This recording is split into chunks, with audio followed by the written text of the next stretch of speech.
Hello welcome to my channel. ನಾವು Mantralayam reach ಆದಾಗ time ಆಗಿತ್ತು 9:30. ಟೆಂಪಲ್ ಕ್ಲೋಸ್ ಆಗಿತ್ತು. ಆದರೂ ಒಂದು ಸಲ ಹೋಗಿ ಬರೋಣ ಅಂತ ಲಗೇಜಸ್ ಎಲ್ಲ ರೂಮಲ್ಲಿಟ್ಟು ದೇವಸ್ಥಾನದ ಹತ್ರ ಹೋಗಿದ್ವಿ. ನಾಳೆ ಗುರುಪೂರ್ಣಿಮೆ ಇದ್ದಿದ್ದರಿಂದ ಕ್ರೌಡ್ ಸ್ವಲ್ಪ ಜಾಸ್ತಿನೇ ಇತ್ತು. ಸೊ ಬೆಳಿಗ್ಗೆ ಬೇಗ ದರ್ಶನ ಮಾಡೋಣ ಅನ್ನೋ ಪ್ಲ್ಯಾನ್ ಇದ್ದಿದ್ದರಿಂದ ರೂಮಿಗೆ ಬಂದು ರೆಸ್ಟ್ ಮಾಡಿ ಬೆಳಿಗ್ಗೆ 5:30ಗೆಲ್ಲ ರೆಡಿಯಾಗಿ ದೇವಸ್ಥಾನದ ಹತ್ರ ಬಂದ್ವಿ.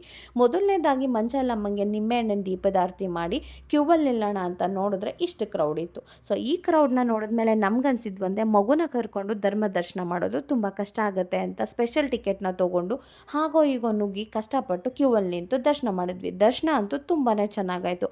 ದರ್ಶನ ಮುಗಿಸ್ಕೊಂಡು ನದಿ ತೀರಕ್ಕೆ ಹೋಗಿ ಒಂದು 10 ಮಿನಿಟ್ಸ್ ಟೈಮ್ ಸ್ಪೆಂಡ್ ಮಾಡಿ ರೂಮಿಗೆ ಬಂದು ರೆಸ್ಟ್ ಮಾಡಿ ಮತ್ತೆ 4:30ಗೆ ದೇವಸ್ಥಾನದ ಹತ್ರ ದರ್ಶನಕ್ಕೆ ಅಂತ ಬಂದ್ವಿ. ಕ್ರೌಡ್ ಸ್ವಲ್ಪ ಕಡಿಮೆ ಇದ್ದಿದ್ದರಿಂದ ಒಂದು 3 ರೌಂಡ್ ದರ್ಶನ ಮಾಡಿ ಗ್ಯಾಪಲ್ಲಿ ಒಂದು ಚಿಕ್ಕ ವೀಡಿಯೋನು ತೊಗೊಂಡೆ.